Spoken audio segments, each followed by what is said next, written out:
Morning, everyone. Students, in the previous lecture, we have discussed about the part and types of respiration. So, in this lecture, हम जो है various types के बारे में discuss करेंगे। Respiration कैसे होती है लोअर ऑर्गेनिजम्स में और हायर ऑर्गेनिजम्स में। तो सबसे पहले exchange of gases in lower organism. तो लोअर ऑर्गेनिज्म कौन से होते हैं? सारे यूनिसेलुलर ऑर्गेनिज्म, जिनके पास क्या होता है? सिंगल सेल होता है। ठीक है, तो अमीबा, पैरामीशियम। तो हम देखते हैं कि इनमें जो है एक्सचेंज ऑफ गैसेस कैसे होता है। इनके पास कोई स्पेशल स्ट्रक्चर नहीं है रेस्पिरेशन के लिए, कोई रेस्पिरेटरी सिस्टम नहीं है। तो in these animal groups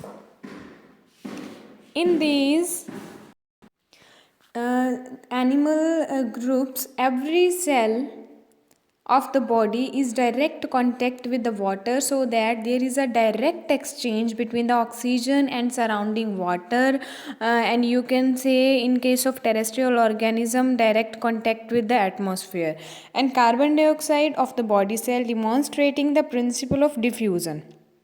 diffusion के बारे में आप सब लोग जानते ही हो। डिफ्यूज़न क्या होती है? The movement of gases from their high concentration to low concentration. तो जो यूनिसेलुलर ऑर्गेनिजम्स होते हैं उनकी की पूरी बॉडी यानी कि सिंगल सेल है, तो हर एक साइड जो है वो एनवायरनमेंट को या वाटर को एक्सपोज्ड है, तो हर साइड से क्या हो सकती है? डिफ्यूज़न हो सकती है। तो ये अपनी रेस्पिरेशन या गैसेस का एक्सचेंज कैसे करते हैं? By diffusion through their body surface. So the next is this is the diagram of amoeba. तो हर एक तरफ से आप देख रहे हो कि प्लाज्मा मेम्ब्रेन जो है वो परमिएबल है, तो हर एक तरफ से, हर एक साइड से क्या हो रही है? कार्बन डाइऑक्साइड बाहर जा रही है, ऑक्सीजन क्या है? अंदर एंटर कर रही है।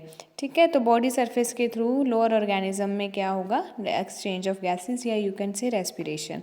Then exchange of gases in higher organism. Higher organism में क्या है? तो हायर ऑर्गेनिज्म में डिफ्यूज़न का प्रोसेस कैरी नहीं हो सकता। क्यों नहीं हो सकता? हम देखते हैं रीजंस। तो पहला रीज़न क्या है? उनकी जो बॉडी वॉल है वो बहुत ज़्यादा क्या होती है? थिक होती है, मेकिंग डिफ्यूज़न इम्पॉसिबल। तो उसमें डिफ्यूज़न हो नहीं सकती। Second, high metabolic rate. उनका मेटाबॉलिज्म जो है, मेटाबॉलिक रेट बहुत हाई होता है। वेरियस एक्टिविटीज़ हैं, कॉम्प्लेक्स सिस्टम होता है, जिसकी वजह से उनको एनर्जी की ज़्यादा ज़रूरत होती है। तो उस एनर्जी की रिक्वायरमेंट्स को फुलफ़िल करने के लिए सिर्फ डिफ्यूज़न का प्रोसेस जो है वो सफिशेंट नहीं है। थर्ड रीज़न क्या है? Body volume is very large, so the oxygen can not diffuse in all the cells. तो बॉडी वॉल्यूम इतना लार्ज है, इतने लार्ज नंबर ऑफ सेल्स हैं। लोअर ऑर्गेनिज्म में हमने देखा था सिंगल सेल था, और उसकी सारी साइड्स जो थी वो एनवायरनमेंट को या वाटर के डायरेक्ट कांटेक्ट में थी। बट अगर हम यहाँ पे देखें हायर ऑर्गेनिज्म में, तो number of millions of cells होते हैं, तो हर एक सेल जो है वहाँ पे डिफ्यूज़न से ऑक्सीजन नहीं पहुँच पाती। So these animals have special respiratory organ for exchange of gases. So these animals also have blood vascular system to transport oxygen. तो ये इनके पास पहले ऑक्सीजन ट्रांसपोर्ट करने के लिए, हम पिछले लेक्चर में डिस्कस करके आए हैं कि सबसे पहले क्या होगी? ब्रीदिंग। ब्रीदिंग मतलब ऑक्सीजन हमारे लंग्स तक पहुंच जाएगी। लंग्स क्या करेंगे? उसको ब्लड में पहुंचा देंगे। ब्लड उसको ट्रांसपोर्ट करके बॉडी के हर एक ऑर्गन में पहुंच जाएगा, और ऑर्गन के बाद वो किस में जाएंगे? सेल्स में जाएंगे। तो ब्लड जो है वो क्या करता है? ट्रांसपोर्टेशन का काम करता है। Different higher organism have different organ of respiration. तो the rate of respiration depends upon the habitat of animals living in. अब आपने कई बार देखा होगा फिशेज़ को, या कोई और एक्वेटिक एनिमल ले लो, फ्रॉग ले लो। फ्रॉग को कभी ध्यान से देखना, जब वो बैठा होता है तो उसकी बक्कल कैविटी जो है वो अप एंड डाउन होती रहती है ना। उसको बोलते हैं बकोफेरेंजियल रेस्पिरेशन। जो उसकी बक्कल कैविटी है वहाँ से उसकी स्किन बहुत ज़्यादा थिन होती है, तो वो हम नेक्स्ट में स्टडी करेंगे स्किन रेस्पिरेशन पे, क्यूटेनियस। तो जो एक्वेटिक ऑर्गेनिज्म होते हैं ना, उनका ब्रीदिंग रेट बड़ा फास्ट होता है, बहुत फास्ट सांस लेते हैं वो। क्यों? क्योंकि उनको ऑक्सीजन चाहिए, और वो ऑक्सीजन कहाँ से लेते हैं? वाटर में से, डिज़ोल्व्ड ऑक्सीजन। ये नहीं है कि वाटर में, वाटर का फॉर्मूला H2O है तो ये वाली ऑक्सीजन उन्हें मिलती है, नहीं, ये मॉलिक्यूलर ऑक्सीजन है। वो कौन सी ऑक्सीजन लेते हैं? वाटर में डिज़ोल्व्ड ऑक्सीजन, जो डिज़ोल्व हुई हुई है। तो वाटर में ऑक्सीजन, जो डिज़ोल्व्ड ऑक्सीजन है ना, उसका अमाउंट बहुत कम होता है। तो अपनी ऑक्सीजन्स की डिमांड्स को पूरा करने के लिए उनको फास्ट ब्रीथ करना पड़ता है। ब्रीथ का मतलब जल्दी जो है फास्ट इनटेक करना पड़ता है ऑक्सीजन का। तो इस वजह से जो है ये हैबिट्स पे भी डिपेंड करती है रेट ऑफ रेस्पिरेशन। तो टेरेस्ट्रियल के कंपैरेटिव जो एक्वेटिक ऑर्गेनिजम्स होते हैं उनका रेस्पिरेशन रेट जो है वो हाई होता है, ब्रीदिंग रेट उनका हाई होता है। Animals living in water derive the oxygen dissolved in water, while terrestrial derive the oxygen from the atmosphere directly. Since solubility of oxygen in water is low, there is not much oxygen available to aquatic organisms. So, the rate of breathing in aquatic animal is much faster than the terrestrial animals. Then आगे आ गई types of respiration. तो first is skin respiration. Skin respiration यानी कि skin के through होगी। तो किन किन में होती है?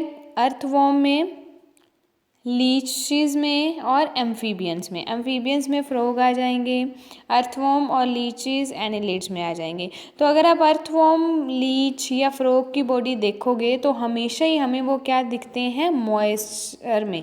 ऐसा लगता है कि उनकी बॉडी जो है वो पूरी की पूरी वेट है। तो एक्सचेंज ऑफ गैसेस क्यों होता है ऐसा? क्योंकि वो किसके थ्रू करते हैं? रेस्पायर करते हैं स्किन के थ्रू। स्किन उनकी बहुत थिन है, मॉइस्ट है, वस्कुलर है और परमिएबल है। स्किन रेस्पिरेशन को हम और क्या कह सकते हैं? Cutaneous respiration. तो अर्थवॉर्म में क्या होगा? The skin is kept moist by mucus secreted by the glandular cell of epidermis.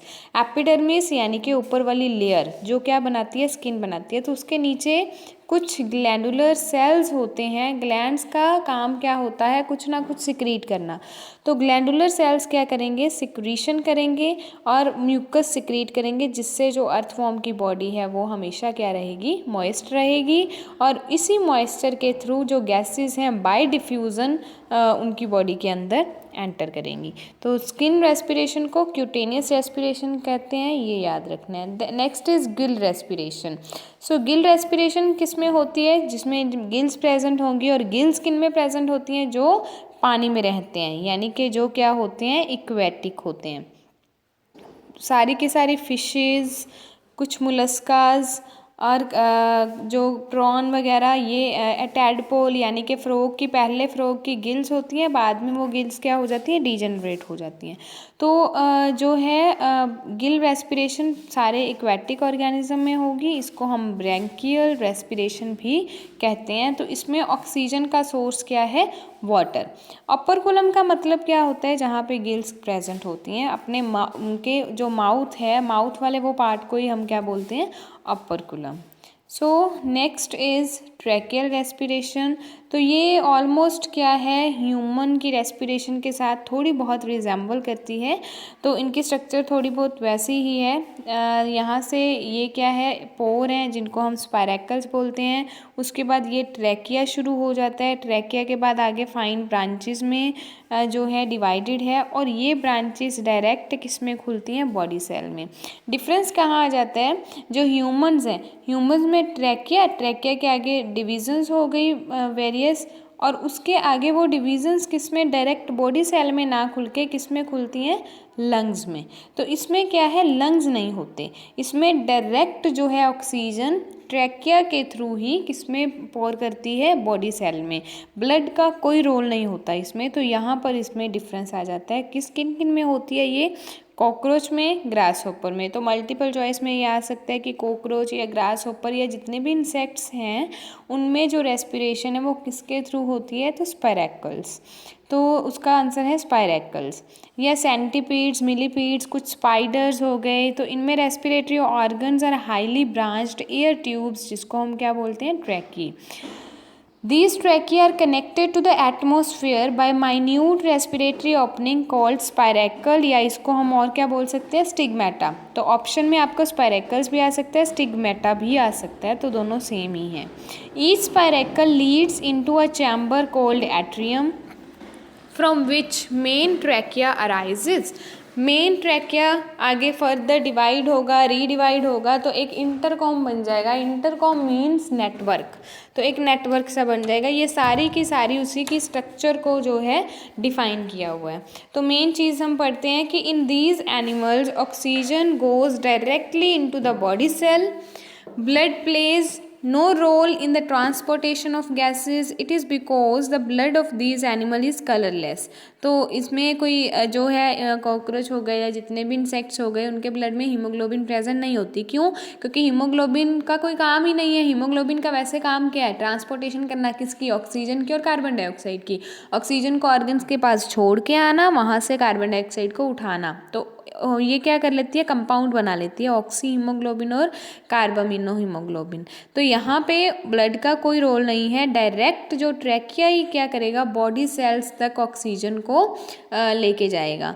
तो इस वजह से इनका जो ब्लड है वो कलरलेस होता है। तो ये क्वेश्चन आ सकता है कि why the blood of insects are is colourless.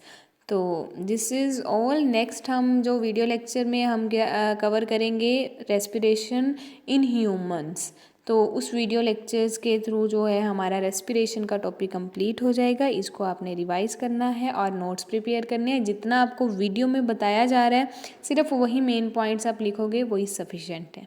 Thanks and have a nice day.